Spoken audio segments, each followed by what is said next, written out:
अस्सलाम वालेकुम। आज जो है हम चैप्टर नंबर 13 स्टार्ट करने लगे हैं। चैप्टर नंबर 13 से एक चीज़ बता दूं कि बोर्ड में सिर्फ शॉर्ट क्वेश्चंस आते हैं और शॉर्ट क्वेश्चंस जो इम्पोर्टेंट है वो मैं आपको बता दूंगा। बोर्ड से हट के अगर हम देखें तो कॉन्सेप्चुअल पॉइंट ऑफ व्यू से ये बहुत ज़्यादा इम्पोर्टेंट है। जहाँ तक मेरा ख़्याल है आपने आईसीएस रखा है तो उसके बाद आप सब ही तकरीबन सॉफ्टवेयर इंजीनियरिंग या बीएससीएस के अंदर ही जाएंगे, तो वहाँ पे फंक्शंस में डिफ़िकल्टी ना हो समझने के फंक्शंस हैं क्या, कैसे काम करते हैं। तो कम से कम अभी इनका आइडिया ले जाइएगा कि हाँ जी फंक्शंस ये चीज़ है, फंक्शंस ऐसे काम करते हैं, फंक्शंस की टाइप्स इतनी है, ये समझ लीजिएगा ताकि आगे यूनिवर्सिटी में फिर फर्दर आपको कोई इशू ना हो। अब मॉड्यूलर प्रोग्रामिंग एक वर्ड आप लोगों ने देखा था, मॉड्यूलर प्रोग्रामिंग जिसके अंदर ना आप अपने बड़े से प्रोग्राम को छोटे छोटे हिस्सों में या छोटे छोटे पार्ट्स के अंदर डिवाइड कर देते हैं और वो हर एक पार्ट ना एक अलग तरह का ऑपरेशन परफॉर्म करता है। ठीक है, अलग जो पार्ट होगा, अलग मॉड्यूल, वो एक अलग टास्क परफॉर्म कर रहा होगा। और दूसरा अनस्ट्रक्चर्ड या एक अनमॉड्यूलर आप कह लें, उसके अंदर क्या था कि आपकी तमाम प्रोग्राम की लॉजिक ना एक ही हिस्से में थी, इम्प्लीमेंट कर देते थे। उसको फर्दर आप कैटेगराइज नहीं करते थे कि इस तरह का काम इधर होगा, इस तरह का काम इधर परफॉर्म होगा, इस तरह का काम इधर परफॉर्म होगा। ठीक है, जबकि मॉड्यूलर प्रोग्रामिंग के अंदर हम क्या करते हैं, हम पार्ट्स बना देते हैं कि एक पार्ट इसका ये है और ये अलग तरह की फंक्शनैलिटी परफॉर्म करेगा, ये अलग पार्ट है तो ये अलग तरह की फंक्शनैलिटी परफॉर्म करेगा। तो इस तरह हम कहते हैं कि स्ट्रक्चर्ड प्रोग्रामिंग या मॉड्यूलर प्रोग्रामिंग के अंदर हम फंक्शंस या उनके टास्क परफॉर्म करने के हिसाब से कैटेगरीज बना देते हैं, फंक्शंस बना दे, उन कैटेगरीज को हम क्या कहते हैं, फंक्शंस। आगे आइए, importance of the function. Functions हैं क्या, वो तो थोड़ा बहुत आपको आइडिया हो चुका होगा। जैसा कि एक प्रोग्राम कैलकुलेटर आपने बनाया है तो उस कैलकुलेटर में साइन की वैल्यू लेने के लिए एक SIN ट्रिग्नोमेट्रिक रेशियो जो होती है उसका एक आपने अलग कोड लिख के एक फंक्शन बना दिया होगा जिसको कॉल करेंगे ना तो वो पर्टिकुलर वैल्यू का साइन वैल्यू निकाल के आपको दे देगा। एक आपने कुछ इंस्ट्रक्शंस एक तरह की ग्रुप करके रख दी होंगी जो कि आप जिसको कॉल करेंगे ना, जिसको आप यूज़ करेंगे तो वो उसका नंबर का स्क्वायर रूट निकाल के फाइंड कर देगा। और एक आपने बनाया हुआ होगा मॉड्यूल जो कि क्यूब रूट निकाल के आपको फाइंड आउट करके डिस्प्ले कर देगा। तो इस तरह मतलब आपको आइडिया हो गया होगा कि फंक्शनैलिटी के हिसाब से, उनकी वर्किंग के हिसाब से हम ना अपने कोड को मुख्तलिफ हिस्सों में डिवाइड या कैटेगराइज कर देते हैं। इतनी चीज़ समझ आ गई होगी। आगे देखें, they make program significantly easier to understand and maintain. अब देखें ना, एक ही स्कूल है, स्कूल के मैट्रिक के अंदर 1000 बच्चे हैं, उन्होंने 1000 बच्चों को ना मुख्तलिफ सेक्शंस बना दिए मिक्स करके, लाइक ना लाइक सारे मिक्स हैं। तो अब उस हिसाब से ना टीचर्स के लिए भी ना एक तरह से मेंटेन करना मुश्किल होता है। लाइक बच्चों को, लाइक बच्चे अगर नालायक बच्चों पे फोकस करें तो लाइक बच्चे पीछे रह जाते हैं, अगर लाइक बच्चों को लेके चले तो नालायक बच्चों का नुकसान हो रहा होता है। ठीक है, तो इसलिए वो क्या करते हैं कि सेक्शंस बना देते हैं, A section, B section, C section. तो इसी हिसाब से वो क्या करते हैं, वो कहते हैं कि ए सेक्शन के अंदर लाइक बच्चे होंगे, बी के अंदर एवरेज होंगे, सी के अंदर नालायक होंगे और डी के अंदर धिक्का मार वाले जो बच्चे होते हैं वो होंगे। ठीक है, तो इस हिसाब से हम कहते हैं कि प्रोग्रामिंग के अंदर भी ना हम मुख्तलिफ कैटेगरीज बनाते हैं और उन पार्ट्स को, उन हिस्सों को एनालाइज करना, पढ़ना, अंडरस्टैंड करना आसान होता है एज़ कम्पेयर टू आप एक ही मॉड्यूल के अंदर एक ही जगह पे तमाम के तमाम खिचड़ी पका दें। The main program can consist of series of function calls rather than countless lines of the code। इसका क्या मतलब है, ये आज मैं आपको बना के दिखाऊंगा यूज़र डिफाइंड फंक्शन, तो तब आपको समझ आ जाएगी। इसका मतलब ये है कि मेन फंक्शन के अंदर ना हम सिंपली फंक्शन का नाम लिख के कॉल कर देते हैं, अंडर रूट कॉल कर दिया, स्क्वायर रूट कॉल कर दिया, मतलब फंक्शन का जो भी नाम होगा उसको आप लिखेंगे तो इसका मतलब है कि वो कॉल होगा। कॉल का मतलब है कि जब आपके प्रोग्राम की एग्जीक्यूशन उस हिस्से पे पहुंचेगी ना तो वो उस टास्क को, उस एक्शन को परफॉर्म करने लग पड़ेगा। इतनी बात समझ आ गई होगी आपको। उसके बाद देखें, अब इधर हम ये नहीं करते कि मेन फंक्शन के अंदर पहली इंस्ट्रक्शन, दूसरी इंस्ट्रक्शन, तीसरी इंस्ट्रक्शन, चौथी इंस्ट्रक्शन, 1000 इंस्ट्रक्शन, 12000 इंस्ट्रक्शन वो एक मेन फंक्शन के अंदर सारा लिख दें। इसके बजाय हम मॉड्यूल्स बनाते हैं, हम फंक्शंस बनाते हैं, और उन फंक्शंस को फिर हम मेन फंक्शन के अंदर सिंपली कॉल कर लेते हैं। Functions increase reusability of the code. Reusability, usability का मतलब है इस्तेमाल करना, री का मतलब होता है दोबारा, रीयूजेबिलिटी दोबारा इस्तेमाल करना।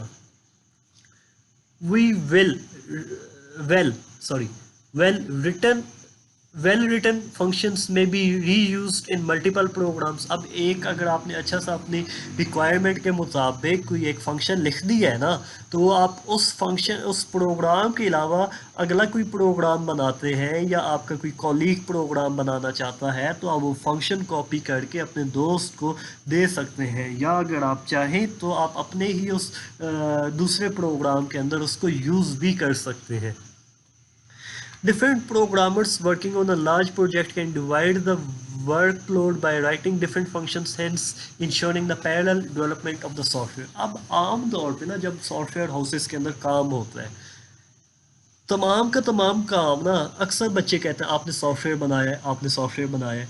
तो अब सॉफ्टवेयर बनाना ना एक शख्स की नहीं होता कि एक शख्स उठा है उसने सॉफ्टवेयर बना दिया है। सिंपल से होते हैं, हो सकते हैं कि एक सादा सा calculator, arithmetic calculator, plus minus multiply divide वाला बना लूँ, कोई मुश्किल चीज़ नहीं होती वो। मगर ये पॉइंट ऑफ सेल्स या ये जो बाकायदा प्रोफेशनल या डिमांड्स के ऊपर जो सॉफ्टवेयर्स बनाए जाते हैं ना, उसके लिए बाकायदा टीम्स होती हैं। टीम्स होते हैं, उनका मतलब है कि वहाँ पे 40 लोग होंगे, वो 40 लोगों के अंदर जिस जिसको जैसे जैसा काम आता होगा उनको हम डिवाइड कर देंगे कि हाँ जी तुमने ये काम करना है, हाँ जी तुमने ये काम करना है। और वो बाद में क्या करते हैं, जब तमाम 40 लोग काम कर लेंगे ना, तो हम कहेंगे कि हाँ जी अब अपना अपना जो आपका कोड था ना वो मुझे ला दें, ताकि मैं उनको एक साथ कंबाइन कर लूँ। इस तरह एक प्रोग्राम बन जाता है, एक प्रोफेशनल सॉफ्टवेयर हम तैयार कर सकते हैं। उसके बाद देखें, functions can be executed as many times as necessary from different places in the program. आपने एक यूज़र डिफाइंड फंक्शन लिखा है ना, फॉर इंस्टेंस सपोज करें कि आपने एक लिखा है स्क्वायर रूट फाइंड करने के लिए। अब आप अपने उस प्रोग्राम के अंदर ना उस फंक्शन को 10 बार, 10,000 बार भी कॉल कर सकते हैं। मतलब क्या है कि आप 10,000 बार भी मुख्तलिफ वैल्यूज़ जब उसको देंगे ना, तो वो उन मुख्तलिफ वैल्यूज़ से कैलकुलेशन फाइंड आउट करके आपको रिज़ल्ट डिस्प्ले कर देगा। इतनी सी बात है। उसके बाद आए, when an error arises rather than examining the whole program, the infected functions is debugged। अब इधर क्या कह रहा है, इधर कह ये रहा है कि जब आपका कोई एरर आ जाएगा ना, ये एरर हमने चैप्टर 8 के अंदर डिस्कस किए हैं, जब कोई एरर आपका आ जाएगा ना, तो तब आपने क्या करना है, तब आपने सिंपली उस सिंपल मॉड्यूल के अंदर जिसके अंदर आपको लगता है कि हाँ जी इधर मसला आ रहा है, आपने सिर्फ उसको जाके सॉल्व आउट करना है, तो वो आपका मसला हल हो जाएगा।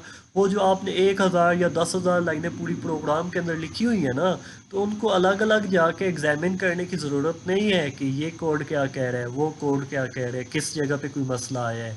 सिंपली जिधर मसला होगा ना स्क्वायर रूट फाइंड करने के लिए, या जो भी आपने प्रोग्राम, जो भी आपने मॉड्यूल लिखा हुआ है, उससे रिलेटेड आपने सिंपली क्या करना है, वो आपका काम हो जाएगा। आप उस मॉड्यूल के अंदर जाके उसको फाइंड आउट करेंगे मसले को, वो आप उसको रिमूव कर देंगे, आपका प्रोग्राम सही तरह से चलने लग पड़ेगा फिर। उसके बाद देखें टाइप्स ऑफ द फंक्शन। दो टाइप्स होती हैं फंक्शंस की, कौन कौन सी हैं, बिल्ड इन फंक्शंस और यूज़र डिफाइंड फंक्शंस। अब बिल्ड इन फंक्शन कौन, बिल्ड इन का क्या मतलब है, जो चीज़ पहले से मौजूद हो। यूज़र डिफाइंड जो हम प्रोग्रामर्स, आप या मैं मॉड्यूल्स लिखेंगे, प्रोग्राम्स लिखेंगे, उसको हम कहते हैं। अब बिल्ड इन ऐसे होते हैं जो आपकी ना कोनायो डॉट HCONIO, या आप उसको कह लें कि आप उसको कह लें कि stdio.h हेडर फाइल्स जो होती है उसके अंदर कोई ना कोई आपका जब फंक्शन मौजूद होगा ना, उसको हम जैसे प्रिंट एफ आपने यूज़ किया है, आपने स्कैन एफ यूज़ किया है, मैथ लाइब्रेरी जब आप यूज़ करते हैं तो वहाँ पे आप SQRT स्क्वायर रूट फंक्शन आप यूज़ कर सकते हैं, ठीक है। तो अब ऐसे फंक्शंस जो आपकी उस लैंग्वेज के अंदर पहले से इनकॉर्पोरेटेड होते हैं, पहले से शामिल होते हैं, उन फंक्शंस को हम क्या कहते हैं, बिल्ड इन फंक्शन। और यूज़र डिफाइंड फंक्शन जो आप या मैं बनाऊंगा उसको हम क्या कहेंगे, यूज़र डिफाइंड फंक्शंस। ये उसने इधर बता दिया है, गेट सी एच या गेट सी एच ई वगैरह जो है ना, वो आपके बिल्ड इन फंक्शंस है, क्योंकि आपके वो कंसोल इनपुट आउटपुट जो लाइब्रेरीज होती है ना, वहाँ पे उनको डिफाइन किया हुआ होता है। अब यूज़र डिफाइंड फंक्शन की बात आती है, जो आपने या मैंने कोई फंक्शन बनाना होगा। अब वो है क्या, कैसे बनते हैं, उनके पार्ट्स क्या क्या होते हैं, वो अब हम डिस्कस करने जा रहे हैं। पहले देखें राइटिंग फंक्शंस इन सी, ठीक है। तो इसने एक सिंपल सा बता दिया है कि एक सिंपल सा उसका ढांचा क्या होगा, स्ट्रक्चर क्या होगा, रिटर्न टाइप है, फंक्शन नेम है, पैरामीटर लिस्ट बता देते हैं, ये कोड उसने बता दिया। अब ये तमाम चीज़ों को ना एक एक करके हम देखते हैं, ठीक है। पहली चीज़ क्या कह रहे हैं, फंक्शन हेडर। ये जो आपकी ऊपर लाइन होती है ना, रिटर्न टाइप इधर आप इंट, वॉइड या फ्लोट लिख देंगे, जो भी आपका फंक्शन कैलकुलेशन परफॉर्म करके आंसर जिस तरह का भी होगा वो आप इधर लिख देंगे।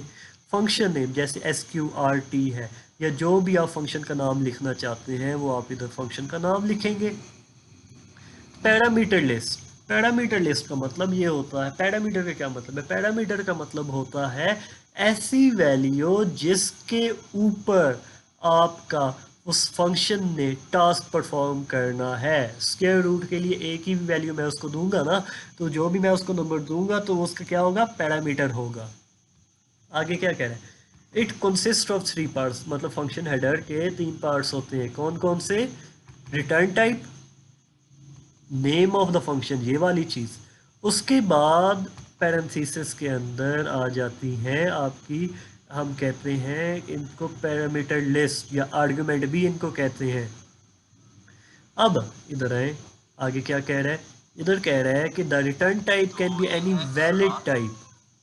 वैलिड टाइप का मतलब है कि वाइड होगी या इंट होगी या फ्लोट आप रखना चाहें तो वो रख लें, मतलब आप अपनी तरफ से कोई डाटा टाइप बना के इधर ना रखें तो वो बेहतर है, ठीक है।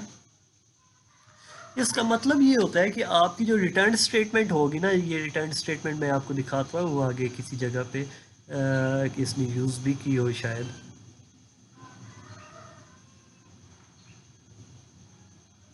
ये रिटर्न, अब ये रिटर्न स्टेटमेंट ना आमतौर पे एक्सप्रेशन होता है। एक्सप्रेशन का क्या मतलब है कि इधर प्लस ए प्लस बी आ गया, जैसे n1 प्लस n2 आ गया, ठीक है, माइनस आ जाएगा। या अगर आप इवन इधर n1 स्क्वायर वाला जो साइन होता है, कैरेट साइन जिसको कहते हैं, वो लगा के n2 लिखते हैं, तो ये जो एक्सप्रेशन होता है ना वो सॉल्व आउट होगा और उसका आंसर वहाँ पे फिर डिस्प्ले कर देगा। बिल्कुल वैसे ही जैसे प्रिंट स्टेटमेंट काम कर रही होती है ना, बिल्कुल वैसे ही ये भी काम करता है, ऑपरेट होता है। वापस आ जाएं,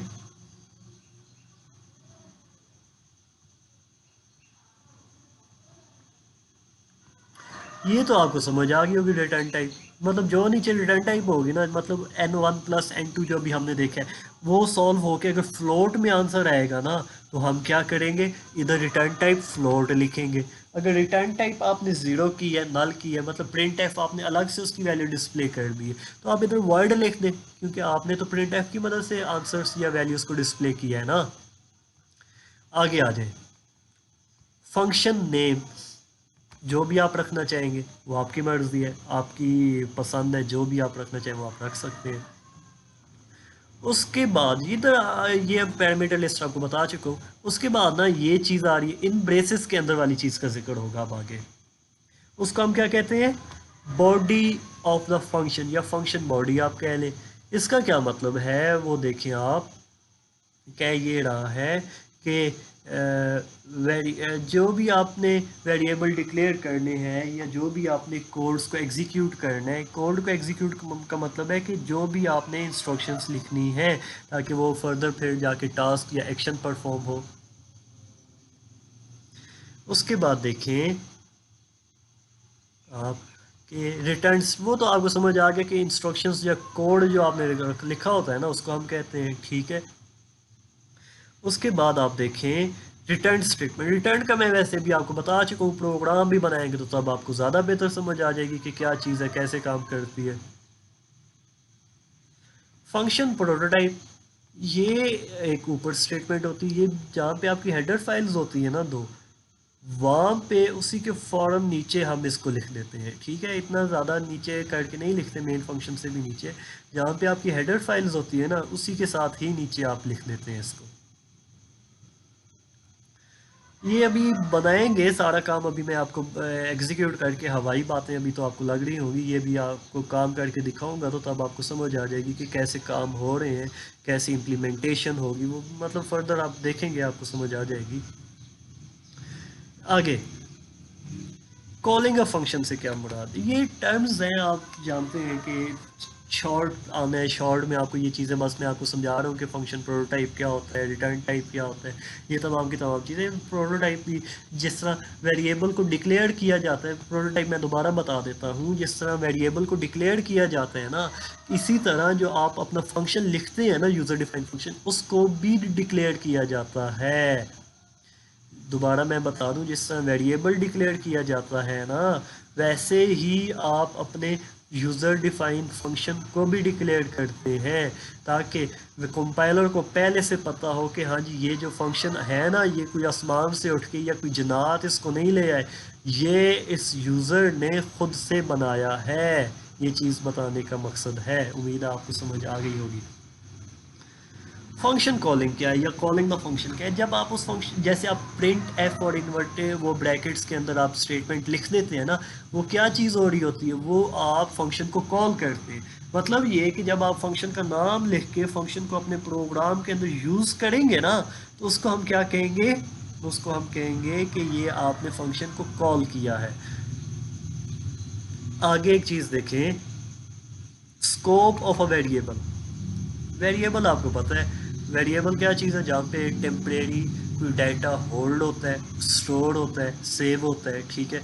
तो अब जो है ना ये इनका स्कोप, मतलब इस वेरिएबल को आप कहाँ कहाँ पे यूज़ कर सकते हैं। अब ये नहीं होगा कि जहाँ पे उसका दिल किया वेरिएबल का मुंह उठा के वहाँ पे चला जाएगा कि हाँ जी मैंने इस जगह पे घुस के ये काम करना है, ऐसा नहीं होता। होता ये है कि वेरिएबल का स्कोप एक होता है कि हाँ जी इस जगह पे यूज़ होगा, इस जगह पे नहीं यूज़ हो सकता। वेरिएबल की टाइप्स हैं स्कोप के हिसाब से, एक लोकल वेरिएबल होता है, एक ग्लोबल वेरिएबल। फ़र्क देखें इनमें, ऐसा वेरिएबल जो कुछ हिस्से पे पर्टिकुलर पॉइंट पे इस्तेमाल हो, मतलब एक फॉर लूप के अलावा अंदर ही यूज़ होगा, उसके अलावा वो वेरिएबल किसी और जगह पे यूज़ नहीं हो सकता, इसको हम क्या कहेंगे, लोकल वेरिएबल, कि इसका स्कोप लिमिटेड है, ये सिर्फ फॉर लूप के अंदर ही आ रहा है। इसके बाद देखें ग्लोबल वेरिएबल क्या होगा, वो मैं भी आपको बता देता हूँ साथ ही। ऐसा वेरिएबल जो आप अपने प्रोग्राम के अंदर किसी जगह भी यूज़ कर सकें, मतलब जहाँ पे उसका दिल करे वो मुंह उठा के चला जाए और हाँ जी मैंने इस जगह पे यूज़ होना है, तो उसको हम क्या कहेंगे, उसको हम कहेंगे कि इसका स्कोप ग्लोबल है। ग्लोब क्या होता है, पूरी दुनिया होती है ना, तो इसी वजह से इसी तरह हम इसको कहते हैं कि ग्लोबल वेरिएबल, ग्लोबल जो पूरी दुनिया के अंदर यूज़ हो सके। उसके बाद देखें स्कोप का, मेरे ख्याल में आपको पता चल गया होगा कि एक किस किस जगह पे वो यूज़ हो सकता है, एक चीज़ तो दूसरी चीज़, दो टाइप्स हैं, एक लोकल होता है, एक ग्लोबल होता है। अब लोकल वेरिएबल एक लिमिटेड हिस्से के ऊपर होता है, ग्लोबल वेरिएबल आप अपने प्रोग्राम के अंदर किसी जगह पे भी जाके यूज़ कर सकते हैं, ठीक है। इतनी चीज़ें आपको समझ आ गई होंगी। अब इधर देखें, ये बता रहा है, अब इसमें देखें एन काउंट जो है ना वो किसी जगह पे भी यूज़ हो सकता है, ठीक है। अब ये जो क्योंकि अब मेन फंक्शन के अंदर ना इधर इस हिस्से में रहते हुए किसी जगह पे भी वो यूज़ हो सकता है, ठीक है। जो दूसरा है ना चेक, अब वो इन ब्रेसेस के अंदर डिक्लेयर हुआ है ना, तो ये चेक जो है ना सिर्फ इधर ही यूज़ हो सकता है, ये वाली चीज़ नहीं चलेगी, ठीक है, क्योंकि उसका स्कोप के बाहर जाके आप उसको यूज़ करने की कोशिश कर रहे हैं। उम्मीद है कि ये चीज़ भी आपको समझ आ चुकी होगी।